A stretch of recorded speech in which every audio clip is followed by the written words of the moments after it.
Okay, fantastic. Please confirm me if you can see me. Yes, we Can can. you see me and can you? Okay, fantastic. Great.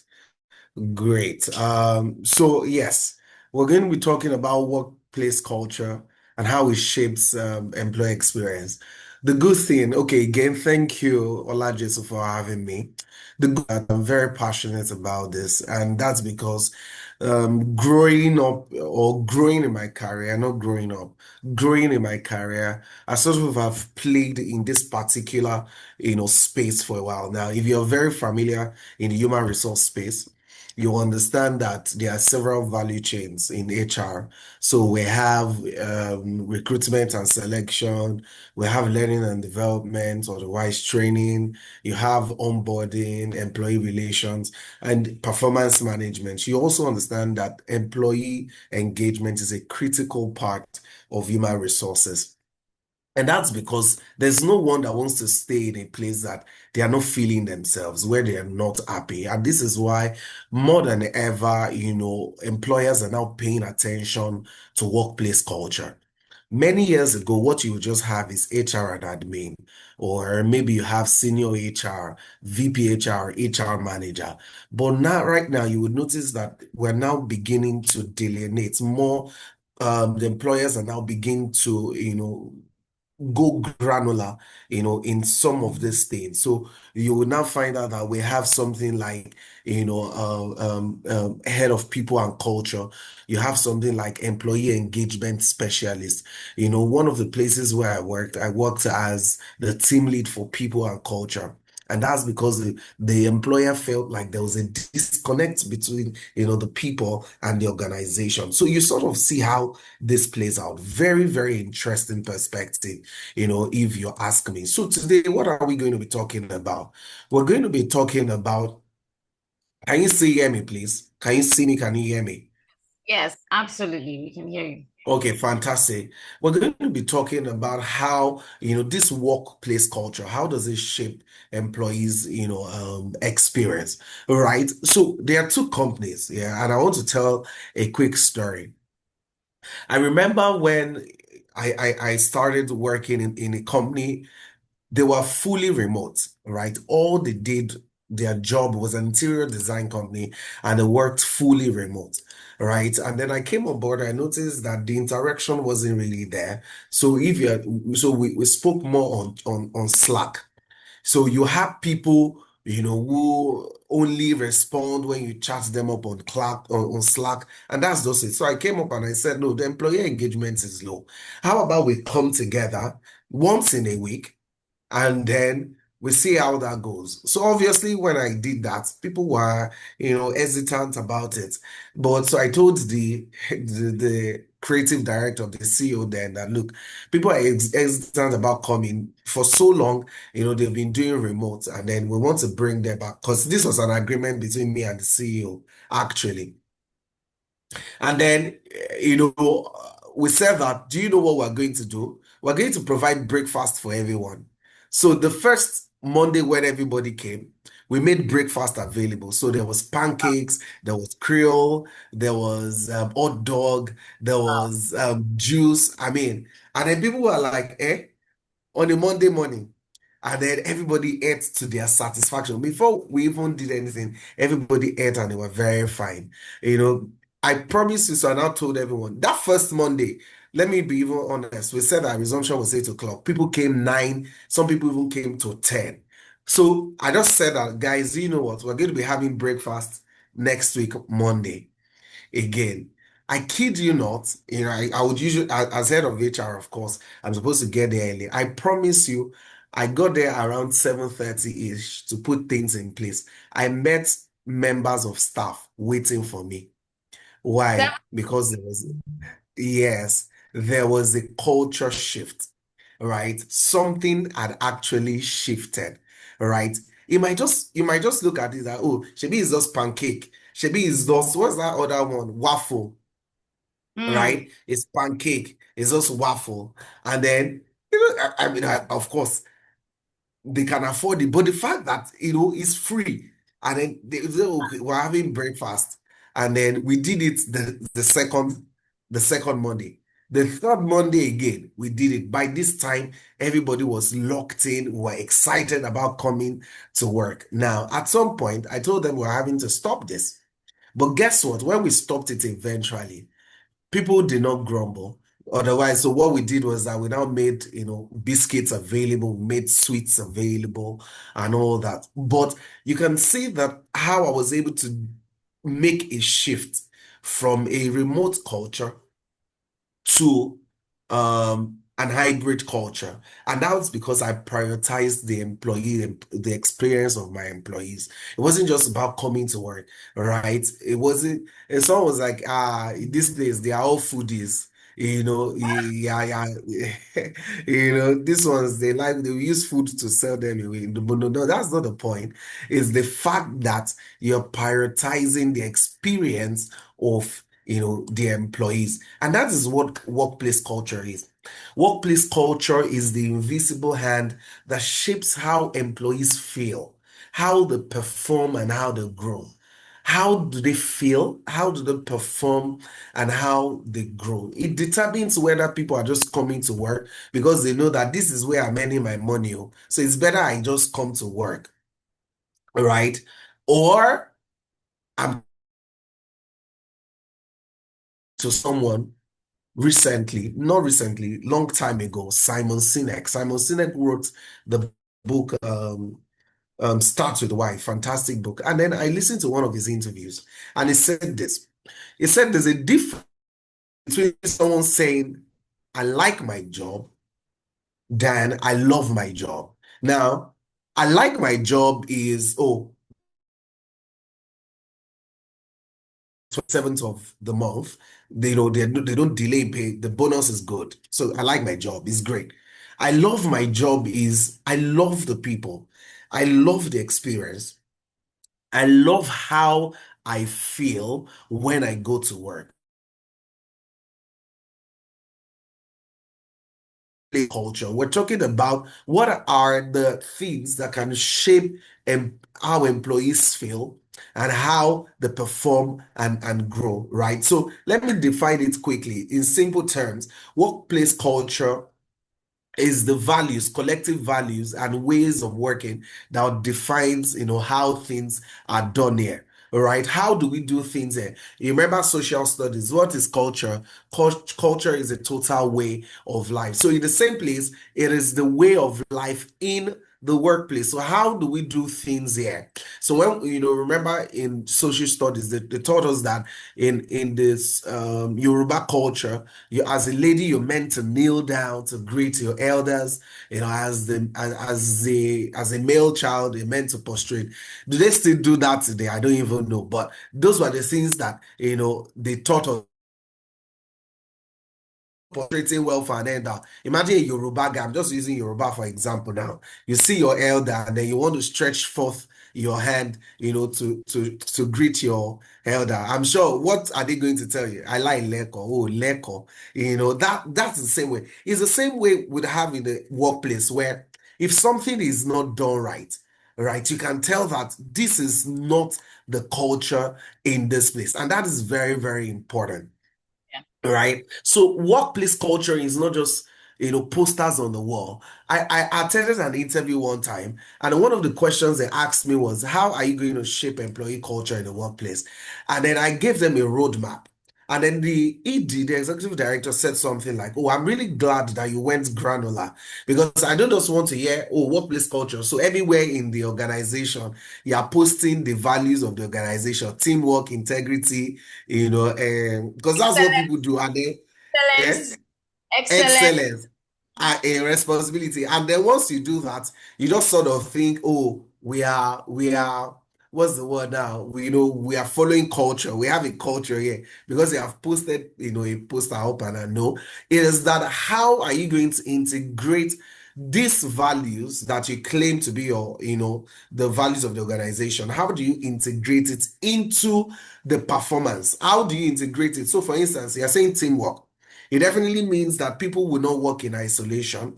It means that team leads will not, just want to submit a proposal because they are the head of department. They are asking for, the contributions for their team members. So that's workplace, culture, right? So why does culture matter for employee experience? Number one, we're breaking it down to three dimensions. Belonging. Do I feel accepted and valued in this place? Do I feel included in this workplace?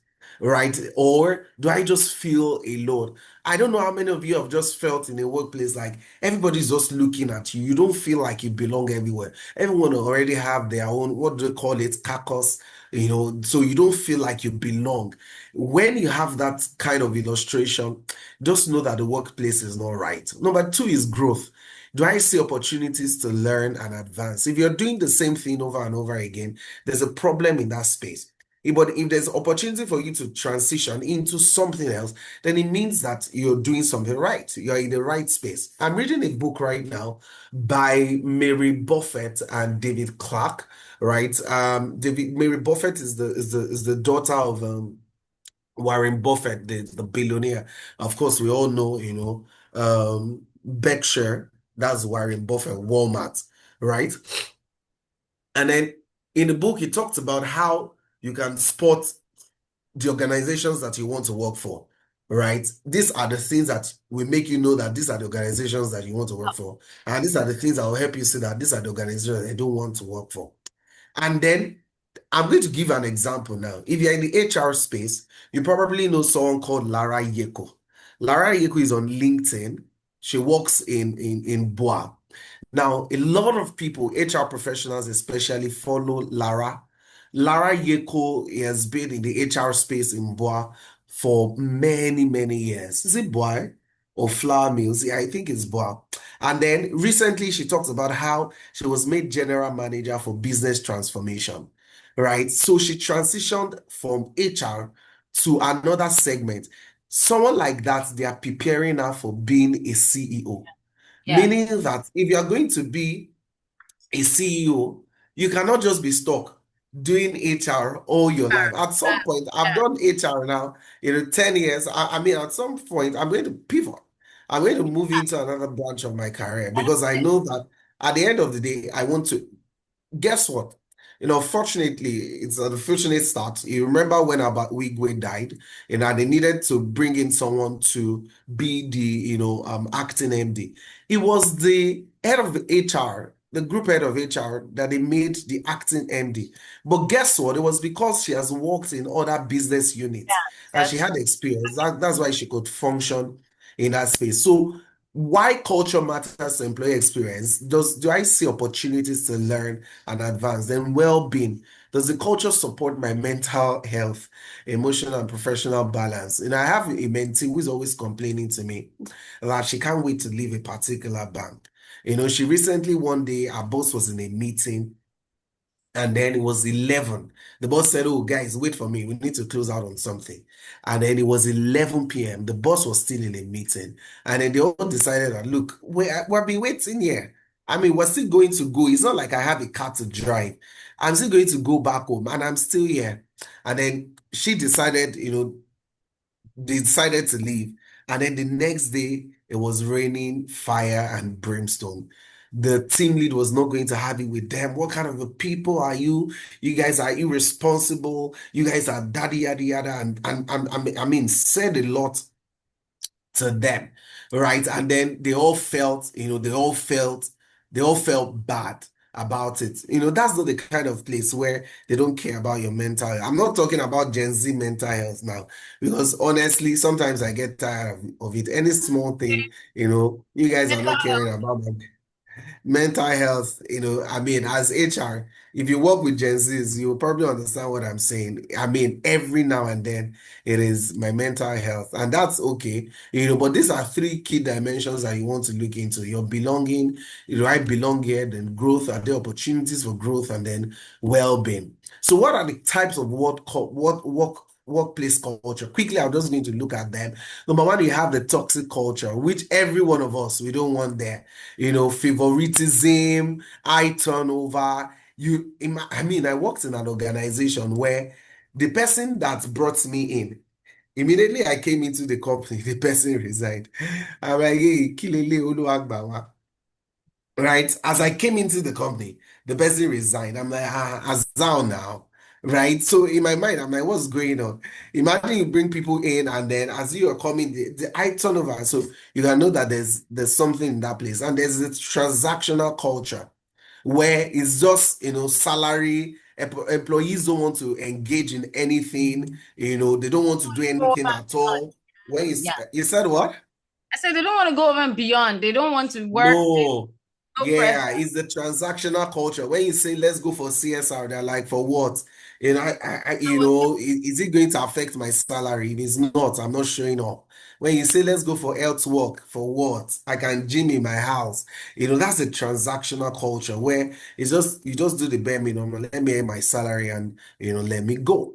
And then finally, you have the transformational culture, which is where we all actually want to be.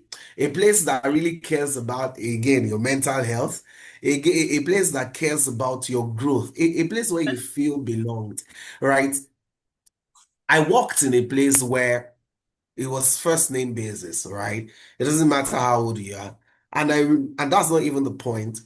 I had a great relationship with the MD, so that there were times I was in the office at 10:30 p.m. I've talked about sometimes you leave late and all that toxic work culture, but I was in the workplace at 10:30, 11 because I was having a conversation with my boss, and me myself, I didn't want to leave. The conversation helped me so much that I didn't want to leave. I loved the conversation so much, right? Anytime I go to his office, it's just one, words of wisdom. And then he gives me a bottle.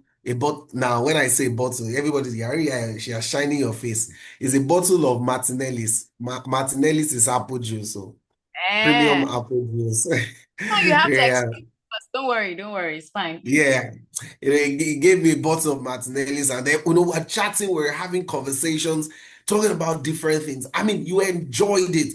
That is what the workplace culture is, transformational. You see that, I mean, they really care about you. I remember I worked in a place where on the birthday I decided to call my employees on their birthdays. And I remember calling someone, we had branches in Abuja and Port Harcourt, and I reached out to her to sing for her. I actually sang for her. And then I didn't hear from her like 5 seconds. And then she busted like she was crying. And then I asked, why are you crying? She's like, this is the first time she felt seen, that anyone will actually see her. That's what you want to experience in the workplace. I It was worked in a my place where birthday, but it's fine. yeah, on my birthday, my boss did a video. They did a surprise birthday for me, and then he gave me a couple of dollars, hundreds of dollars, right? And then it was really, really good. It was fantastic birthday. I mean, if Okay, you have some, yeah, okay. if you have someone that really cares about you, that's the kind of place that you want to be. So how do you shape, positive employee experience through culture? I know that I just have a few minutes. I was given 20 minutes. Um, so let me just run through this. What are the ways by which you can shape employee experience through culture? Number one is the fact that leaders. Oh, there's a feedback on my hand. Okay. Leaders set the tone. Number one, if you don't want your employees to do it, you as the leader and manager don't do it. I had a boss who he himself will show up at work before 8 a.m. He's the MD, he's the founder, but will show up at work before 8 a.m. He will tell you, I won't come late. If I come late, then I'm giving every other person the chance to come late. That is true leadership there. Mm. Right. So it's not up for same thing goes for me. I'm like HR. There's consequence management for flouting the policy on punctuality. Right. If you tell people you're supposed to come 8 and there's a grace period of 15, then head of HR is not coming in at 8:45. What amount do I want to use to give punitive measures to those who come in? So it starts at the top. That's the way you shape culture. Leaders set the tone. Then number two is communication. Communication has to be open, transparent, and feedback driven. Let people talk. Then recognition. Celebrate contributions. I've seen that thing a lot, where if your team member gives you an idea, you quickly take it all up as your own. You don't even recognize the person that's coming with the idea. If you do that, what you're doing is they are trying to take the shine, and that person is not going to talk again. So if someone gives an idea, tell the person, oh, fantastic idea, Olajesu. I mean, you should do more of this. And make sure, no, there's a way the person will just feel so excited that this person has appreciated me, right? So and then okay, I have 3 minutes more, fantastic. And then let me just take two more, and then we're done. We've talked about recognition, then inclusion, right? So how finally, what can employees do? Right? Yeah. Employees, number one, why leaders drive the culture. I've talked about that. Employees can also contribute. How? Embody the values. If they say it's responsibility, ensure that you're responsible. If they say it's integrity, let your yes be yes and let your no be no. And then speak up when the culture does not align with the values respectfully. If you see that people steal, or if you have town hall meetings and you say, oh, we mean our words, we say that we're integrity conscious, yet on we say that our salaries is supposed to come on the 25th. Today is the 5th of a new month. I've not gotten our salary. You Yes, should so speak up yes. respectfully during a town meeting. I believe, these are some of the things that you can employ. In closing, culture is not just what we say, it is what we live. It is, that thing that defines our experience. It's what we actually do. Remember what I said, that culture, like we said, is a total way of life. So just implant that into the workplace. Take ownership, in the workplace of the values that has been given to you. But I'm very, very sure that when we get the culture right, the employee experience becomes the best, brand ambassador for the organization. So thank you guys. Thank you. Thank you for listening to me. So much. Thank you so much, Ibereayo. That was very fast. So many, what do you call it? So many nuggets in few minutes. Like you touched on every aspect. I was thinking we won't be able to touch on the aspect of what employees can do today, but you have mentioned quite a few, and I'm very, very excited about that. I hope that we took one or two things out of today's session. I also hope that we can take, even if it's just one question. I don't know if anybody has a question in the chat box. You can put it in the chat box. If it's something you like us to answer to later, you can also still put it in the chat box and we will follow through later. Or you can even put it now. We can answer your questions now. Let's just have a record of it. So personally for me, I could relate to a lot of what Ibereayo has shared so far. And thank you so much once, my Ibereayo. You maximize the time to share so much of the wisdom that you have from the experience you've actually had. I have had very, very terrible workplace experience, and I've had amazing workplace experience.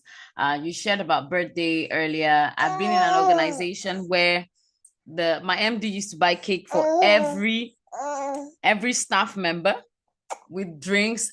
If we have 20 people have their birthdays in a month, he would do that before it eventually stopped, for whatever reason. But he would do that. He would celebrate every staff on their birthdays, with cake and drink. We always had that time out every time somebody had a birthday, right? That was one culture that I met there. Though by the time I was leaving, it had died, but it was a very nice culture to appreciate every staff, to let every staff know that they are seen, they are valued, and they are celebrated, right? I've also had very terrible toxic workplace, culture. And one thing I just like to add before we leave this afternoon, like Ibereayo said, right? Sorry if you're hearing the noise of a baby. I have a baby here with me. So one thing I know over time is that workplace culture does shape employee, not just experience, but like I said, employees long-term lasting behaviors. Like some people can carry toxicity that they have experienced in a particular workplace to another workplace, and some carry the joy they have experienced in one workplace, the love and everything, to another workplace, to another place entirely. So that's why workplace culture should not be overlooked, should not be taken for granted. It needs to be emphasized, it needs to be discussed over and over again. I'm looking at us expanding workplace culture topic next week. I want to thank you guys, especially for joining today's episode and session. Thank you so much. We have less than a minute to end this particular session. I really want to show my thank you slide before it ends. I appreciate you all. See you next week for the next episode and the next session of Covered Weekly webinar, where we'll be looking at an expanded topic on workplace